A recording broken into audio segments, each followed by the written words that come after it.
வெண்முரசு. பிரயாகை 59. பகுதி 13. இனியன் 1. வாசிப்பது சந்தீப். இடும்பவனத்தின் எல்லைக்கு அப்பால் இருந்த சாலிஹோத்ரசரசின் கரையில் பின்னிரவில் தனிமையாக பீமன் நின்றிருந்தான். கொதிக்கும் சமையற் பெருங்கலம் போன்ற சிறிய குளம் அது. அடியில் இருந்து வற்றாது ஊற்று மண்ணுக்குள் சென்று கொண்டிருந்த ஆழ்நதி ஒன்றின் வாய். அதிலிருந்து கொப்பளித்தெழுந்து நீர் மண்ணுக்குள் வாழும் நெருப்பில் சூடாகி மேலெழுந்து ஆவி பறக்க தளதளத்துக் கொண்டிருந்தது. வெண்ணிறமான களிமண்ணால் ஆன வட்டவடிவ கரைக்கு அப்பால் உயரமற்ற புதர்மரங்கள் கிளைத்தழைத்து நின்றிருந்தன. மிக அப்பால் சாலிஹோத்ரர்களின் தெய்வ வடிவமான ஒற்றை ஆலமரம் ஒரு சிறுகாடு போல விழுதுகள் பரப்பி நின்றிருந்தது. அதற்குள் அவர்களின் தெய்வமான ஹைக்ரீவரின் சிறிய ஆலயம் இருந்தது. அதன்மேல் விழுதுகள் விழுந்து கவ்வியிருக்க ஆலமரம் கையில் வைத்திருக்கும் விளையாட்டுப் பொருள் போலிருந்தது ஆலயம். அப்பால் சாலிஹோத்ரர்களின் குடில்கள் பனிபடர்ந்த புல்வெளியின் நடுவே தெரிந்தன. அந்தக் காலையில் நூற்றுக்கணக்கான காட்டுக்குதிரைகள் அங்கே வால் சுழற்றியும் பிடரி மயிர் சிலுப்பி திரும்பி விலாவில் மொய்த்த பூச்சிகளை விலக்கியும் குழம்புகளை எடுத்து வைத்து மேய்ந்து கொண்டிருந்தன. வெண்குதிரைகள் சிலவே இருந்தன. பெரும்பாலானவை வைக்கோல் நிறமானவை. குட்டிகள் அன்னையருக்கு நடுவே நின்று மேய்ந்து கொண்டிருந்தன. சாலிஹோத்ரர்களின் பெரும்புல்வெளியில் புலிகள் வருவதில்லை. ஆகவே குதிரைகள் நடுவே கூட்டம் கூட்டமாக மான்களும் நின்று கொண்டிருந்தன. பீமன் கைகளை கட்டிக்கொண்டு வானில் தெரிந்த துருவனை நோக்கி நின்றிருந்தான். ஒவ்வொரு முறை நோக்கும் போதும் துருவனின் பெருந்தனிமை அவன் நெஞ்சுக்குள் நிறைந்து அச்சமூட்டும்.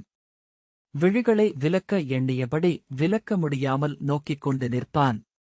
அப்போது ஒழுகிச் செல்லும் எண்ணங்களுக்கெல்லாம் எப்பொருளும் இல்லை, இருந்து கொண்டிருக்கிறேன் என்பதைத் தவிர. விண்மீன்களை குதிரைகளும் காட்டெருமைகளுமெல்லாம் நோக்குகின்றன. அவை என்ன எண்ணிக்கொள்ளும்? இருக்கிறேன், இங்கிருக்கிறேன் என்றல்லாமல். விழிவிலக்கி பெருமூச்செறிந்தபோது விடிவெள்ளி எழுந்து வருவதைக் கண்டான். அது சற்றுமுன் அங்கிருக்கவில்லை. ஆனால் அவன் காலத்தை உணராமல்தான் நின்றிருந்தான். அது எவரோ ஏற்றும் சிறிய கொடி போல எழுந்து வந்தது. அசைவது தெரியாமல் மேலேறிக் கொண்டிருந்தது. கரிச்சான் ஒன்று தொலைவில் காட்டுக்குள் ஒலி எழுப்பியது. இன்னொரு கரிச்சானின் எதிர்குரல் எழுந்தது. பதறியது போல கூவியபடி ஒரு பறவை சிறகடித்து புல்வெளியை தாழ்வாக கடந்து சென்றது. அவன் நடந்து காட்டின் விளிம்பை நோக்கிச் சென்றான். இருளுக்குள் இருந்து காடு மெல்ல எழுந்து வருவதை நோக்கிக் கொண்டு நின்றான். சாலிஹோத்ர குருகுலத்தின் குடில்களில் ஒன்றில் இருந்து சங்கொலி எழுந்தது. அதன்பின் ஒவ்வொரு குடிலாக செவ்விழிகளை விழித்து எழுந்தன. குடில்களின் கூரைகளிலுள்ள இடைவெளிகள் வழியாக விளக்கொளியின் செவ்வொளிச் சட்டகங்கள் பீரிட்டு வானிலெழுந்து கிளை விரித்தன. அசைவுகளும் பேச்சொலிகளும் எழுந்ததும் குதிரைகள் நிமிர்ந்து குடில்களை நோக்கின. அன்னைக்குதிரை ஒன்று மெல்ல கனைத்ததும் அவை இணைந்து கூட்டமாக ஆகி சீரான காலடிகளுடன் விலகிச் சென்றன. குடில்களில் இருந்து கைவிளக்குகளுடன் சாலிஹோத்ரரின் மாணவர்கள் வெளியே சென்றனர். அவர்கள் வெந்நீர்க்குளம் நோக்கிச் சென்று நீராடி மீண்டு மையமாக இருந்த வேள்விச்சாலையில் குழுமுவதை காண முடிந்தது. அரணிக்கட்டைகளை கடைவதை பீமன் கற்பனையில் கண்டான். நெய்யும் சமித்திகளுமாக மாணவர்கள் அமர்கிறார்கள். அவர்களுடன் தருமனும் இருப்பான். சால்வையால் உடல் மூடி கையில் தர்பையுடன் சற்று விலகி அனைத்தையும் நோக்கிக் கொண்டிருப்பான். அவன் உதடுகளில் மந்திரங்கள் அசைந்து கொண்டிருக்கும். வேள்வி நெருப்பு எழுந்துவிட்டதை மேலெழுந்த புகை சொன்னது. புகையைக் காண முடிந்த போதுதான் புல்வெளிமேல் வெளிச்சம் பரவியிருப்பதை பீமன் உணர்ந்தான். கீழ்வானில் இருள் விலகி கிழக்கே செந்நிறம் படரத் தொடங்கியிருந்தது என்றாலும் காடு நன்றாக இருண்ட இலைகளிலிருந்து நீர் சுட்டும் ஒலியுடன் அமைதியாக இருந்தது. நீண்ட தூரத்துக்கு அப்பால் கருங்குரங்கு ஒன்று நாய்க்குரைப்பு போல ஒலி எழுப்பிக் கொண்டிருந்தது. காட்டுக்குள் இருந்து ஒளிவிடும் பாம்பு போல ஓசையில்லாமல் வெளிவந்த சிற்றோடை புற்களுக்குள்ளேயே நெளிந்தோடி பாறை இடுக்கு ஒன்றில் பத்தி விரித்து எழுந்து சரிந்தது. பீமன் இடையில் கையை வைத்துக்கொண்டு காத்து நின்றான். காற்று ஒன்று நீர்த்துளிகளை பொழியச் செய்தபடி காடு வழியாக கடந்து சென்றது. சில பறவைகள் எழுந்து இலைகளில் சிறகுரச காட்டுக்குள்ளேயே சுழன்றன. நெடுந்தொலைவில் கருங்குரங்கு மனிதன் தெரிந்தவன் என்றது. அதற்கும் அப்பால் நெடுந்தொலைவில் இன்னொரு குரங்கு நம்மவனா என்றது. ஆம் என்றது முதல் காவல் குரங்கு. 2 ஆண்டுகளுக்கு முன் அவன் முதியிடம்பரின் சொல்லை சான்றாக்கி இடும்பியை மணமுடித்தான். பெருங்கற்களாக நின்றிருந்த மூதாதையரின் நடுவே சிறுகல் ஒன்றை நட்டு அதற்கு ஊனுணவை படைத்து மும்முறை குனிந்து வணங்கினான். நெஞ்சில் அறைந்து போர்க்குரல் எழுப்பி எதிர்ப்பு ஏதேனும் இருக்கிறதா என்று வினவினான். எவரும் எதிர்க்காத போது அவளைத் தூக்கி தன் தோளில் எடுத்துக்கொண்டு அவர்களுக்காக கட்டப்பட்டிருந்த தொங்கும் குடில் நோக்கி ஓடினான். சூழ்ந்து நின்றிருந்த இடும்பர்கள் கை தூக்கி கூச்சலிட்டு நகைத்தனர். அந்த மணநிகழ்வில் குந்தியும் பிற பாண்டவர்களும் கலந்து கொள்ளவில்லை. அவர்களுக்கு இடும்பர்களின் குடிநிகழ்வுக்குள் இடமில்லை என்று முதியிடும்பர் குழு சொல்லிவிட்டது. இடும்பன் இறந்த 7வது நாள் அவனுக்காக அங்கே குன்றின்மேல் ஒரு பெருங்கல் நாட்டப்பட்டது. அவர்களின் குடிமூத்தவர்கள் மூதாதைக்கர்களின் குன்றின் மேலேயே அப்பெருங்கற்களின் அருகே புல்லடர்ந்த தரையை கூர்ந்து நோக்கியபடி நடந்தனர். பின்னர் சிறிய ஆழமான குழிகளைத் தோண்டி அங்கே மரங்களின் வேர்கள் சென்றிருக்கும் வழியை தேர்ந்தனர்.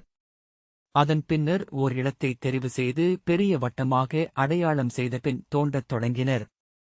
10 வாரை நீளமும் 4 வாரை அகலமுமாக சிறிய குளம் போல வெட்டி மண்ணை அள்ளிக் குவித்தனர். அவர்கள் தோண்டுவதை அக்கற்கள் விழிவிரித்து நோக்கி நிற்பது போல தோன்றியது. ஒரு ஆள் ஆழம் தோண்டியதுமே அடிப்பாறை வரத் தொடங்கியது. மண்ணை அகற்றி பாறையை அடையாளம் கண்டதும் அதன் பொறுக்குகளின் இடைவெளியில் உலர்ந்த மரக்கட்டைகளை அடித்து இறுக்கிய பின் நீர்விட்டு அதை ஊறச் செய்தனர். மரக்கட்டை ஊறி உப்பி பாறையை உடைத்து விரிசலிடச் செய்தது. 4 பக்கமும் அப்படி விரிசலை உருவாக்கி நீள்வட்டமாக அவ்விரிசலை ஆக்கிய பின் மேலே சுள்ளிகளை அடுக்கி தீப்பற்றச் செய்தனர். பாறை சுட்டுக் கனன்றதும் அனைவரும் சேர்ந்து மரப்பை பாய்களில் அள்ளி வந்த நீரை ஒரே சமயம் அதன் மேல் ஊற்றினர். குளிர்ந்ததும் பாறை மணியோசை எழுப்பி விரிசலிட்டு உடைந்தது. மூத்த இடும்பர் இறங்கி நோக்கி தலையசைத்ததும் கூடி நின்றவர்கள் உரக்கக் குரல் எழுப்பிக் கொண்டாடினர். அடிப்பாறையில் இருந்து பட்டை உரிந்தது போல சூடாகி குளிர்ந்த பாறை உடைந்து பிரிந்து நின்றது. அதன் இடைவெளியில் ஆப்புகளை இறக்கி அரைந்து எழுப்பி அதன் வழியாக கனத்த கொடிப்பின்னல் வடங்களை செருகிக் கட்டி அத்தனை பேரும் சேர்ந்து இழுத்து தூக்கினர்.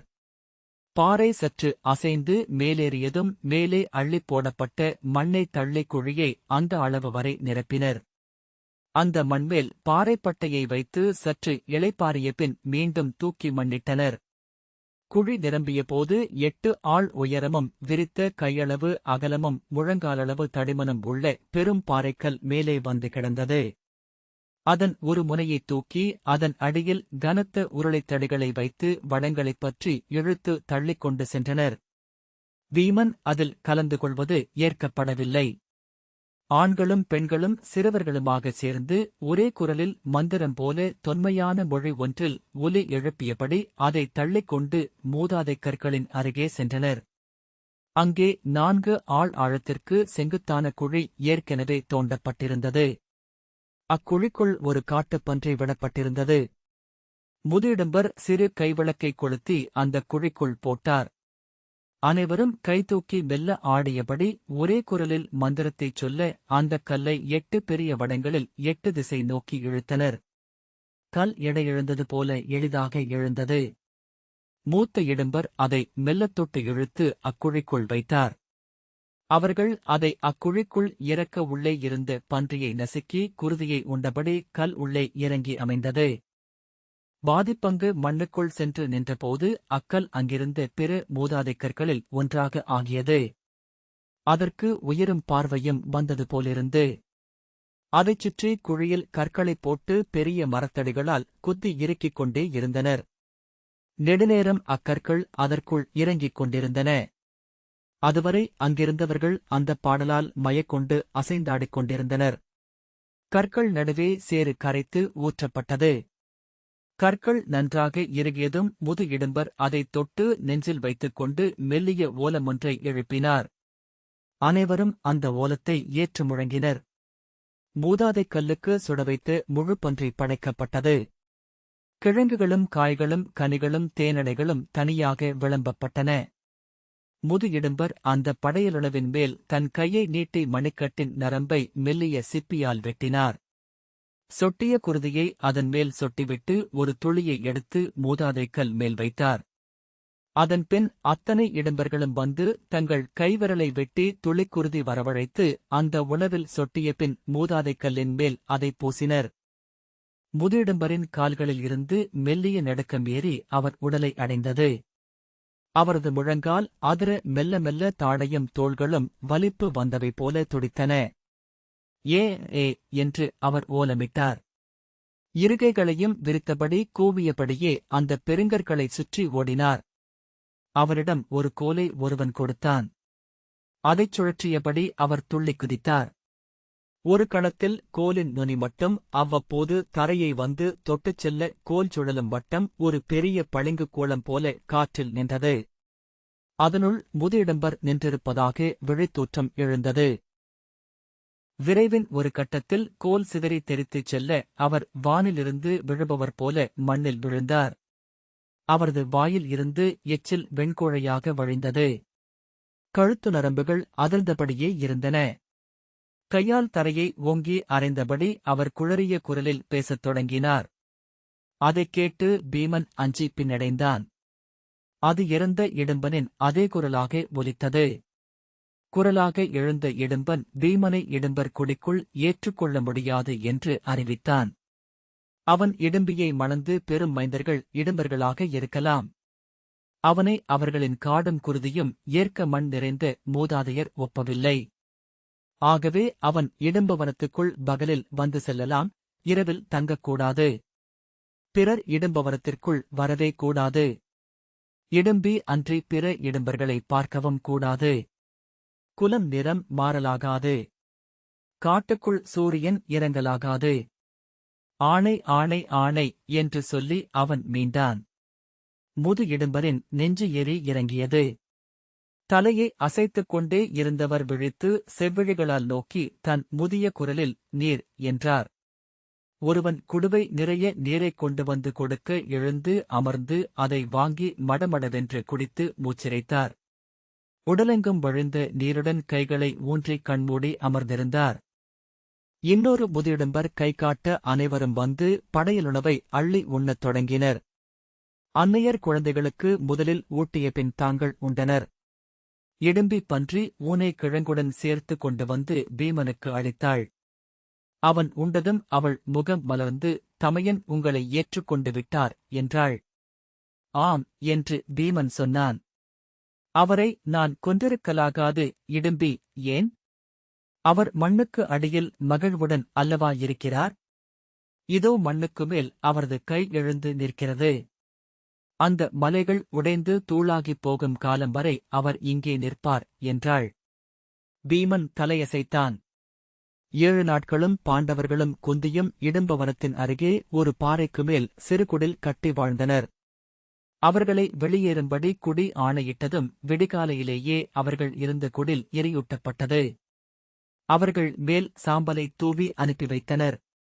இடும்பி குந்தியையும் பாண்டவர்களையும் காடு வழியாக அழைத்துச் சென்று இடும்பவனத்துக்கு அப்பால் மறுபக்கம் விரிந்த புல்வெளியின் நடுவே இருந்த சாலிஹோத்ரரின் தவக்குடிலை சுட்டிக்காட்டினாள். அவர் மாயங்கள் அறிந்தவர்.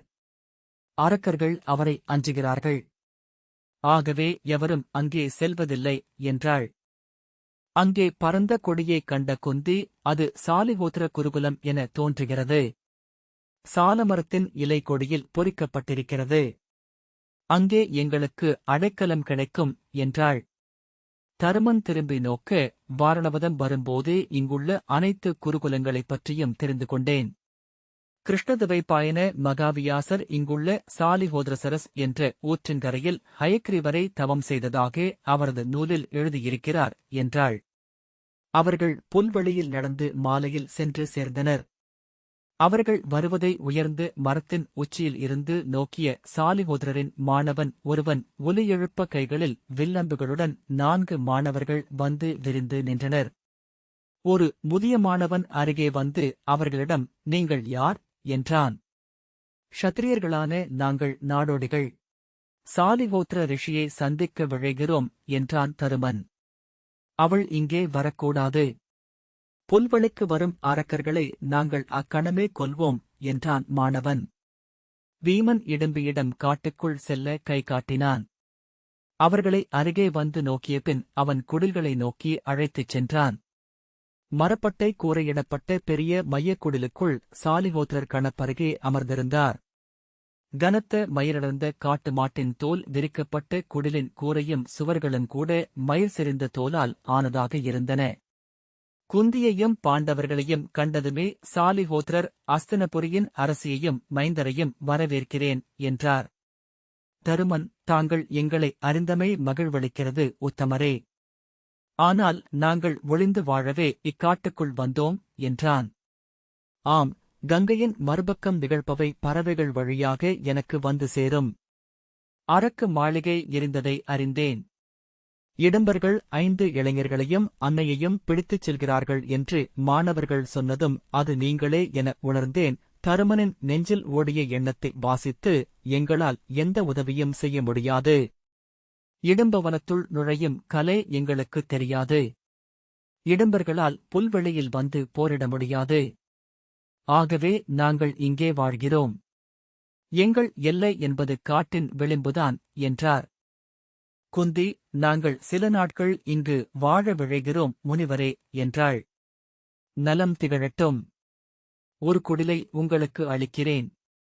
இங்கு நீங்கள் இருப்பதை எவரும் அறியப் போவதில்லை. இங்கே சூழ்ந்திருப்பது அடர்காடு. நாங்கள் தலைமுறைக்கு ஒருமுறை ஒரே ஒரு மாணவனை மட்டும் பிற குருகுலங்களுக்கு அனுப்புகிறோம். கல்வியாலும் தவத்தாலும் நாங்கள் இங்கே அடைந்தவற்றை அவன் மானுடகுலத்துக்கு அளிப்பான் என்றார் சாலிஹோத்திரர். கங்கைக்கு மறுகரையில் இருக்கும் ரிஷபபுரி சந்தைக்கு மட்டுமே எங்கள் மாணவர்கள் செல்வார்கள். அவர்கள் அங்கே தங்கினார்கள். தருமன் அவனுக்கு பிடித்தமான வாழ்க்கைக்குள் நுழைந்த நிறைவை அடைந்தான். சாலிஹோத்திர குருமரபின் தொன்மையான தர்க்கநூலான தண்டவிதண்ட பிரபோதினியை அவனுக்கு சாலிஹோத்திரர் ஒவ்வொரு நாளும் வகுப்பெடுக்கத் தொடங்கினார். காலையில் அக்னிகாரியம் முடிந்ததும் ஆசிரியரிடம் நூல் கேள்வி, அதன்பின் சுவாத்தியாயம், அதன்பின் தனிமையில் மனனம் என்று அவன் நாட்கள் சென்றன. குந்தி சாலிஹோத்திரரின் மாணவர்களை தன் உத்தர்களாக்கி கங்கைக்கு அப்பால் அனுப்பி செய்திகளைப் பெறத் தொடங்கினாள். அனைவரையும் விட சாலிஹோத்திரரின் குருகுலம் நகுலனைத்தான் முழுமையாக உள்ளிழுத்துக் கொண்டது. 200 காதம் விரிந்திருந்து அப்பெரும்புல்வெளி அஸ்வபதம் என்றே அழைக்கப்பட்டது. புல்வெளியிலும் அப்பாலிருந்த அரைச்சதுப்பிலும் நூற்றுக்கணக்கான காட்டுக் குதிரை கூட்டங்கள் இருந்தன.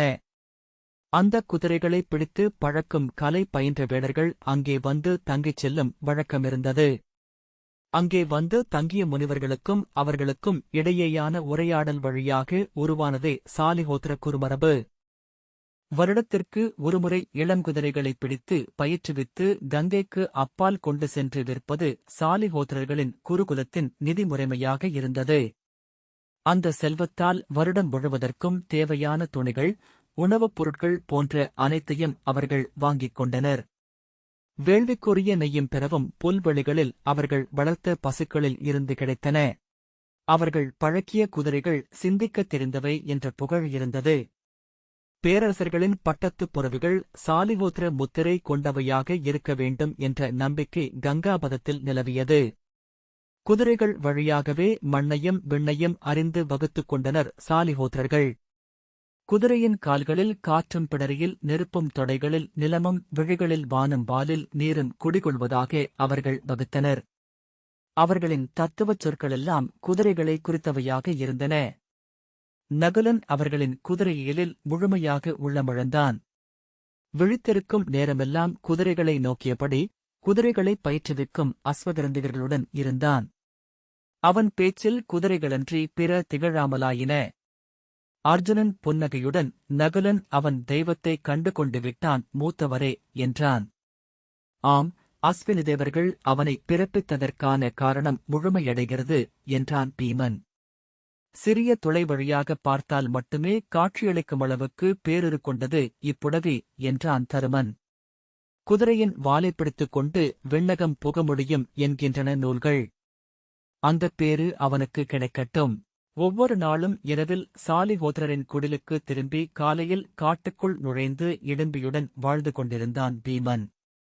அவனுக்கும் இடும்பிக்குமாக கட்டப்பட்ட தொங்கும் குடிலில் இரவில் அவள் மட்டுமே இருந்தாள். அவன் அணிந்த தோலாடை ஒன்றை அவனாக எண்ணி தன்னருகே வைத்துக்கொண்டு அதை முகர்ந்து அவனை அருகே வரவழைத்து கண்மூடித் துயின்றாள். காலையில் எழுந்ததுமே காட்டினூடாக விரைந்து புல்வெளி விளிம்பில் நின்று அவனை கூவியழைத்தாள். இடும்பிக்கு காட்டில் தெரியாத ஏதுமிருக்கவில்லை என்று பீமன் உணர்ந்தான். அவள் தோளிலேறி காட்டுக்குள் பறந்து அலையத் தொடங்கிய பின் ஒட்டுமொத்தமான ஒரு பெருவியப்பாக இருந்த காடு மெல்ல தனித்தனியாகப் பிரிந்தது. மரங்களும் செடிகளும் கொடிகளும் புல்லும் காளான்களும் பெயரும் அடையாளங்களும் கொண்டன. விலங்குகள், பறவைகள், பூச்சிகள், புழுக்கள் என விரிந்தது உயிர்க்குலம். ஓரிரு மாதங்களில் ஒவ்வொரு வகை பறவையின் குரலையும் தனித்தனியாக கேட்க முடிந்தது. பின்னர் ஒவ்வொரு பறவையையும் அறிய முடிந்தது. ஒவ்வொரு விலங்கின் கண்களையும் நோக்க முடிந்தது. அனைத்துக்கும் அவன் பெயரிட்டான். எங்கு எப்பறவை எவ்வேளையில் இருக்கும் என்று அவனுக்கு தெரிய வந்தது. சிறு கொட்டுக்குள் இருந்து முட்டையின் மேல் விழுந்திருந்த கோலத்தைக் கொண்டே அது எந்தப் பறவையின் முட்டை என்று அறியலானான். 2 வருடங்களில் காடு என்பது முழுமையாகவே கண்முன் இருந்து மறைந்து போயிற்று. அது உயிர்க்குலங்களாக ஆகியது. மேலும் 2 வருடங்களில் ஒவ்வொரு உயிரும் இன்னொன்றுடன் இணைவதை அறியலானான். காட்டெருதும் சிட்டுக்குருவியும் ஒன்றுடன் ஒன்று பிணைந்து ஓருயிராகத் தெரிந்தன. கருடனும் நாகமும் ஒன்றாயின. ஒரு கணத்தில் யானையும் எலியும் ஒன்றே என அவன் உணர்ந்தபோது பெரும் அகவிம்மலுடன் காடு என்பது ஓருயிரே என்று அறிந்தான். அதன்பின் அவன் முன் காடு எனும் செடி நின்றிருந்தது. காடு எனும் விலங்கு அவனுடன் பேசியது. காடு எனும் அகம் அவனை அறிந்து கொண்டது. அவனால் புரிந்து கொள்ள முடியாததாக இருந்தது அந்த மூதாதைக் குன்றின் மேல் நின்றிருந்த பெருங்கற்கள்தான். அவற்றைப் பற்றி அவர்களுக்கும் ஏதும் தெரிந்திருக்கவில்லை. பேச்சு வழியாக நாம் மூதாதையரை அடைய முடியாது. அவர்கள் நம்மிடம் பேச வேண்டுமென்றால் நம்மை நாடி வருவார்கள். நம் கனவில் அவர்கள் நிகழ்வார்கள் என்றாள் இடும்பி.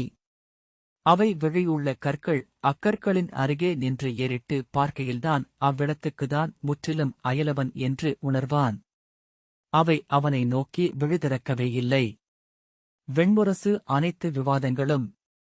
மகாபாரத அரசியல் பின்னணி வாசிப்புக்காக வெண்முரசு வாசகர் விவாதக் குழுமம். இந்த வாசிப்பை கேட்டதற்கு நன்றி.